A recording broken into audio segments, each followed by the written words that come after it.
The Persian Gulf, April 18, 1988. A U.S. Marine forward observer scans the horizon through his binoculars from the deck.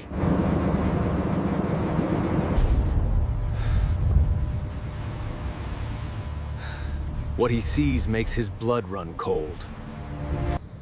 At exactly 3:24 p.m., the radio crackles with a single word that changes everything. Contact. 38 minutes later, half of Iran's operational navy would be resting on the ocean floor. This is the story of Operation Praying Mantis, the largest naval battle since World War II. And it all started with a single mine. 4 days earlier, the USS Samuel B. Roberts had been conducting routine patrols in international waters. The crew was experienced, vigilant, and following every protocol. But in the murky waters of the Gulf, danger doesn't always announce itself.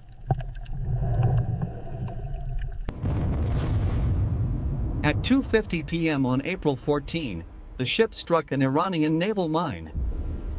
The explosion tore a 15-foot hole in the hull.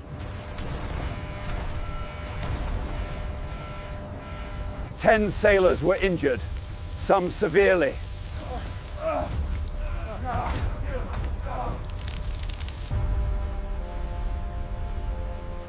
The blast was so powerful it nearly broke the ship in half.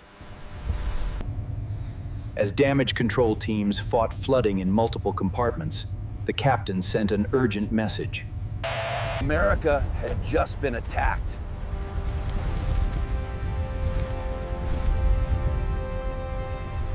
And America was about to respond.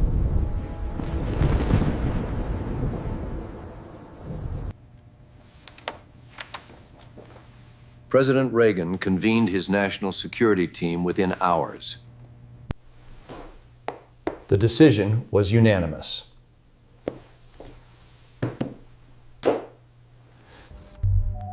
Iran had been escalating attacks on neutral shipping for months, laying mines throughout international waters. The so-called tanker war had been simmering for nearly a year.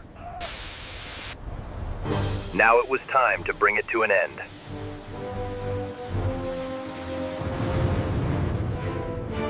Surface Action Group Charlie, centered around the guided missile cruiser USS Wainwright, approached the Sasan platform. Surface Action Group Delta, built around the destroyer USS Merrill, closed in on the Siri platform. Both platforms had been converted into military outposts, complete with intelligence gathering equipment and anti-aircraft guns. Under international law, they were legitimate military targets. At 8 a.m., American forces issued a final warning.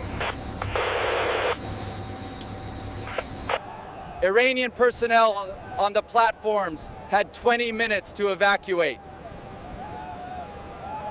5-inch naval guns thundered across the water.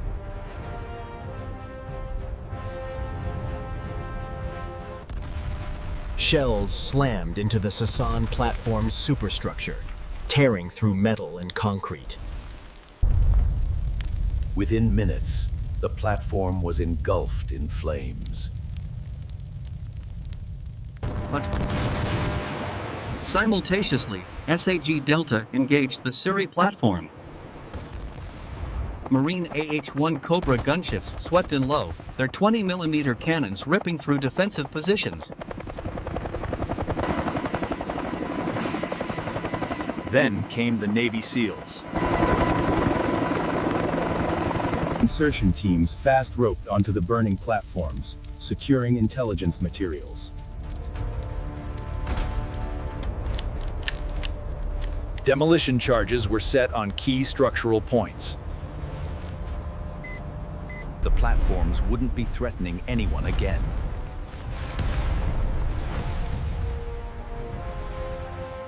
But Iran wasn't going to let this go unanswered.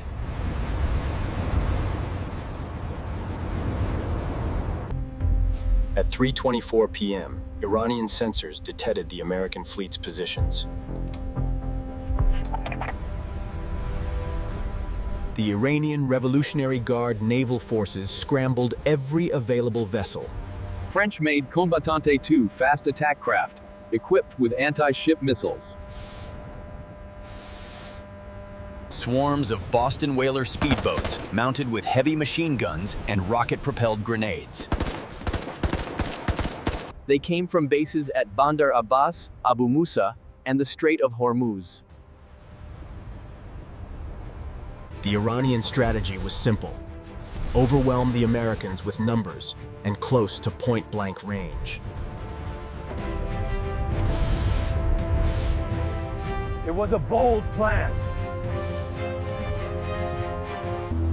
It was also a fatal mistake.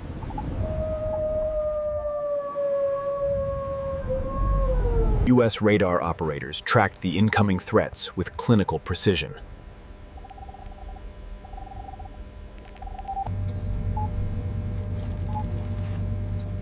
Fire control systems locked on. The Iranians were sailing into a kill box, and they didn't even know it. At 3:41 p.m., the Iranian frigate Sahand made the first aggressive move. She was armed with Sea Killer missiles and 76mm guns, a genuine threat to American destroyers. The Sahan's captain activated his fire control radar, illuminating the USS Joseph Strauss. In naval combat, that's the equivalent of drawing your weapon. A-60 Intruder aircraft launched from the carrier USS Enterprise, straight toward the Sahand. Each aircraft carried AGM-84 Harpoon anti-ship missiles. At 15 miles out, they launched.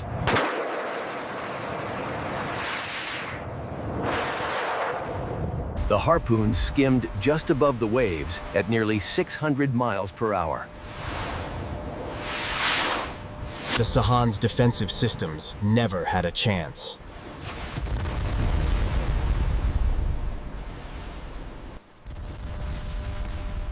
The first missile struck amidships, detonating with devastating force. The second hit near the bow, triggering secondary explosions in the ammunition magazine.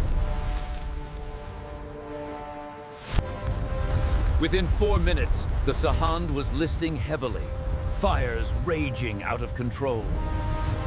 But the battle wasn't over.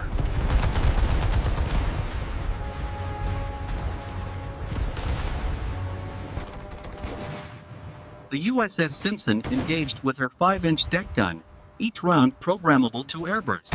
Speedboat after speedboat erupted in flames or simply disintegrated under direct hits. Meanwhile, another Iranian frigate, the Sabalan, attempted to flee north toward territorial waters. An A-6E Intruder intercepted the Sabalan at low altitude,